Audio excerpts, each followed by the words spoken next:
CR-V. Now, do you know what its name stands for? Well, you probably guessed that the V in the CR-V is vehicle. The CR bit, well, I'm wearing a clue. Got it yet? It stands for comfortable runabout. And this is a car that's comfortable for everyone, especially those in the back seats. So first of all, these rear doors, they open to almost 90 degrees, makes it dead easy for people to get in. And the raised ride height means you can just flop down onto the seat.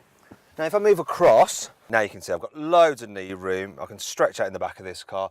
There's plenty of headroom as well, even for taller adults. Even though we've got this panoramic glass sunroof, which does eat into the headspace a little bit. And on the whole, it's really comfy here in the back. You've got huge windows as well. The kids will like that. They'll also like the fact they get a good view forward. And one of the cool features about this car is you've got a completely flat floor. And while this middle seat is raised up slightly, it's still quite comfortable. And because the car's really quite wide, this is one of the very best cars in its class for carrying 3 people, even adults, in the back at once. And there's various bits to add to the practicality. So you've got some cup holders there in the armrest, and even the door bins at the back can take a 1.5 litre bottle. Now I'm going to take that with me into the front to show you there could be spaces up there. But before I move into the front, I should point out that the quality of the materials here in the back are just as good as in the front of the vehicle, which is unusual in this class of car, but that is reflected in this CR-V's price. You see, this Honda CR-V is a little bit more expensive than its main rivals. It starts from £23,000, but there are deals to be done. And if you click up there on the banner, you can go to carwow.co.uk to see what deal you can get on a Honda CR-V. Now, it could be space in the front, right? They are pretty good. So once again, the bottle fits in there. We've got extra cubbies there, under here. And, well, the glove box, it's not the biggest, but it's fine. One of the things that I do like about this car, especially, is the design. I think the interior design is very interesting, and once again, the quality of the materials, yeah, they pass the CarWow flick test, which is very important, of course. This particular car we got here is the range-topping EX, and it's got all-wheel drive, and it costs £35,000, which, quite frankly, is a little bit too much. But you can save some cash and go for the SE because it has all the equipment you really need on it, such as a reversing camera and climate control. The SE also gets the Honda Connect infotainment system, and you can upgrade it to have Navi. Now, if I'm brutally honest about this system, yeah, it might be based on Android, but it's nowhere near as easy as my phone to use. In fact, I find it one of the most confusing systems on the market. So yeah, if you want to see our full review of it, just click up there on the banner to watch an in-depth video review of this infotainment system.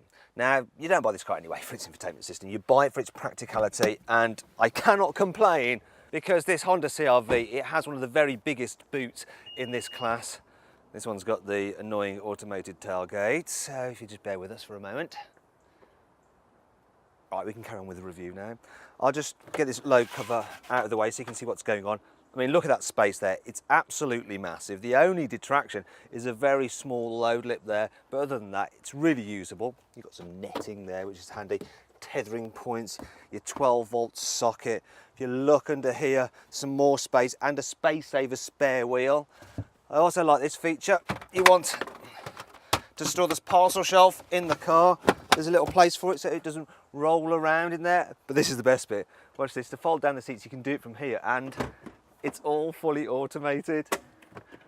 You can do it from the back doors as well if you want to. And then you've got an absolutely massive load bay. I mean, look at the size of this car. It's absolutely ginormous. And you can see just how much stuff you can fit in the boot of this car by clicking up there to watch our in-depth practicality video. You'll also be able to see just how easy it is to fit a baby seat in this car and what it's like with 3 adults in the back.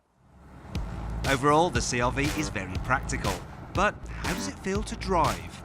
Well, first thing you notice is that this car, oh yes, it's a little bit on the roly-poly side through the corners, and the steering as well, it's kind of very light. It doesn't feel like this is connected to the front wheels, but the light steering does mean that the car is very easy to manoeuvre in town, and that soft suspension which makes the car roll a bit means that over bumps, speed humps especially, and potholes, you don't notice them. So that's really good when you're driving in the city.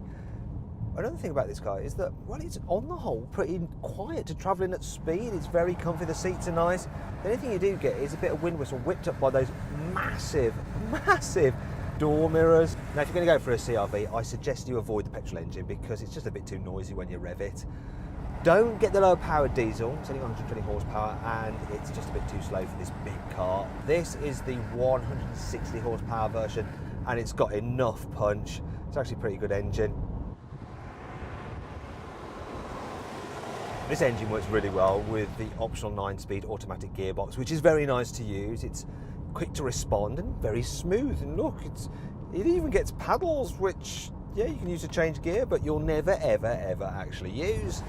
Now, with this engine and gearbox combination, Honda claims the CR-V will do around 55 miles per gallon, and the trick computer says I'm doing, well, that's not so good. There are some other annoying things about the CR-V. Here's 5. Well, the automatic gearbox you get with the diesel engine is good. The one for the petrol is not so much, and both get this weird gear selector knob.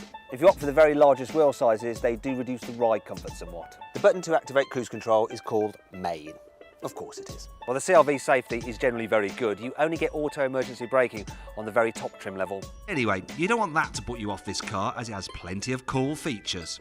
There's lots of connectivity and charging points for your mobile devices, plus you get these handy cutaways so that you don't snag your cable. I just love the way the panoramic sunroof blinds open like cinema curtains. If you can figure out the infotainment system, you can actually download various apps for the car from the Honda App Centre. The cup holder divider system means you can do a cheeky 3-way. You can get hill descent control if you're a little bit scared of driving down steep slopes yourself.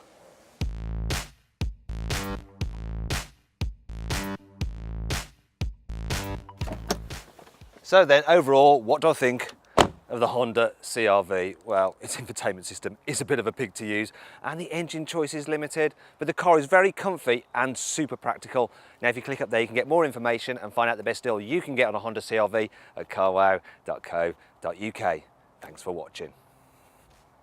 If you enjoyed this video, please like it, share it and subscribe to our channel. And if you click over there, you can watch detailed practicality, infotainment and 360-degree passenger drive video for the Honda CR-V. Now, did you spot the Easter egg in this video, right? It was the E-Honda character from Street Fighter 2 hidden under the car's central armrest.